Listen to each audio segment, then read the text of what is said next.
Мына уй 5-нчи туушу 25 литр сүттү карганча.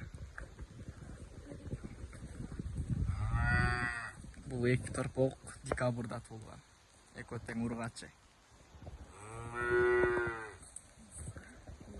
Ассаламу алейкум, урматтуу биздин каналдын катталуучулары жана коноктору, мал чарба көрөрмандары. Ушул таза кандуу калыштын уй сатылат экен. Жалал Абад областы Сузак районунан чыгып жатат. Эки музоосу бар экен. Эгерде кимде ким алам десе номерлерине чалып байланышсаңыздар болот. Уйдун баасын 200 000 сом сурап жатам дейт ээси. Таза кандуу калыштын дейт.